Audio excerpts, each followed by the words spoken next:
Halo, selamat sore semua. Masih bersama Pak Mulyadi di Kota Tua. Saya ada di Kota Tua ini ya, sambil menikmati pemandangan sepulang bekerja. Relax dikit sambil menggambar ya. Oke, kali ini saya mau membicarakan apa ya? Ya, saya sudah tahu cara apa yang ingin saya bicarakan sekarang. Jadi itu sebenarnya nih kita kalau punya profesi sebagai pelukis, ya seniman, ya untuk menyeimbangkan ekonomi, kalau tidak dapat uang yang cukup dari seni, menurut saya sih kita harus bekerja ya, bekerja cari sampingan. Kalau bisa yang sesuai.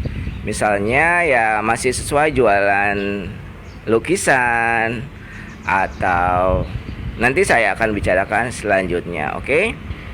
Oke, gimana cari sampingan untuk orang seniman? Jadi gini loh.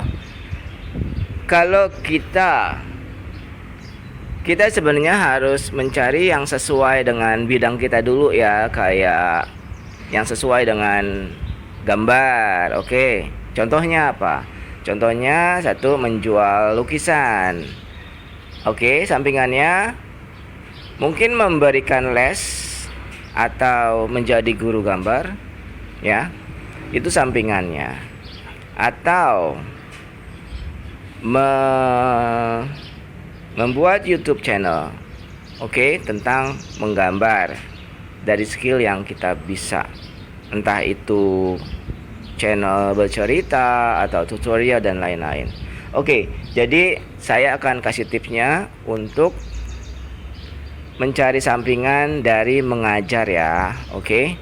Jadi gini loh, mengajar itu juga kan tidak bisa langsung instan. Apa yang kita punya, kita mampu, kita berikan ke mereka. Nah, untuk ini tipsnya adalah, jadi kalian tuh harus menyiapkan lesson plan-nya atau pembelajarannya, contohnya step by step-nya. Dapat dari mana itu? Kita nggak perlu ngarang sendiri sih, karena kita butuhnya instan dan cepat kan. Ya kalian bisa kunjungin YouTube channel saya, Mulyadi Art Class. Di situ banyak step by step-nya cara menggambar. Oke, seperti itu. Dan kita kumpulkan data baik berupa yang ada di save di handphone atau komputer, atau yang ditulis atau digambar atau fotokopi. Jadi kita harus siapkan. Jadi ketika kita mengajar itu sudah siap bahannya. Dan yang perlu kita ingat adalah setiap usia itu berbeda ya. Jadi jangan perlakukan sama. Makanya itu kita harus mempersiapkan atau belajar kembali cara mengajar ya.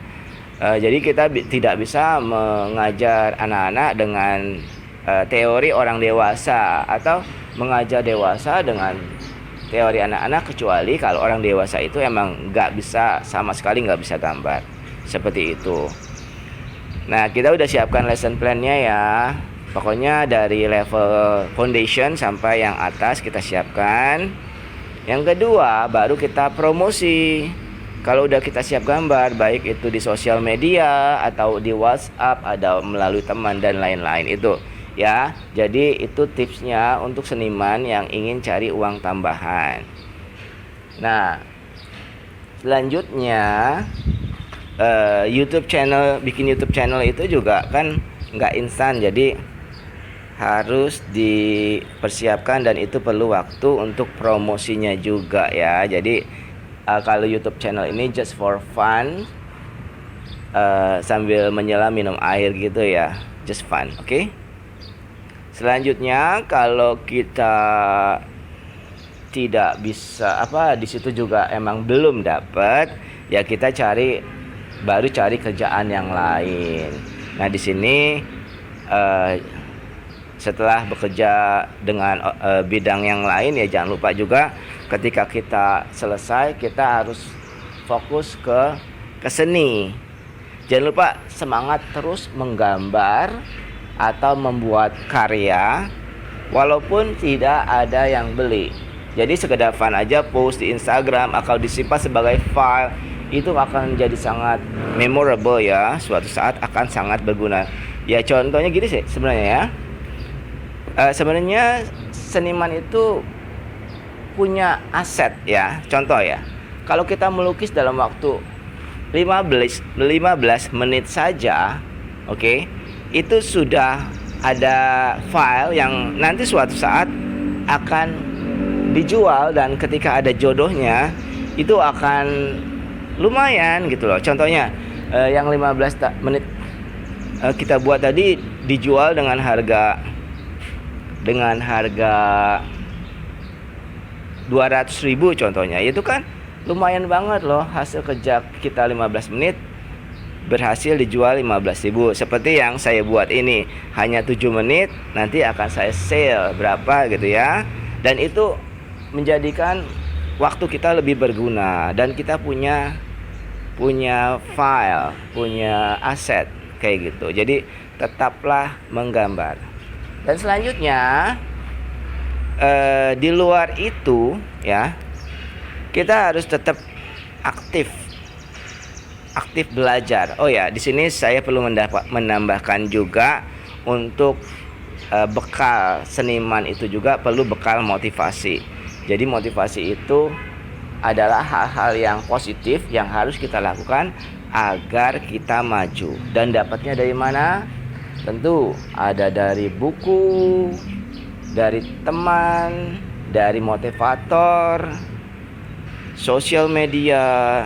Itu contohnya kalau motivator Indonesia ya kalian udah tahu lah, tinggal klik di YouTube channel dan itu akan muncul motivator yang yang berkualitas. Ya contohnya kayak Maria Teguh ya, yang saya ingat ya. Kalau mau yang lain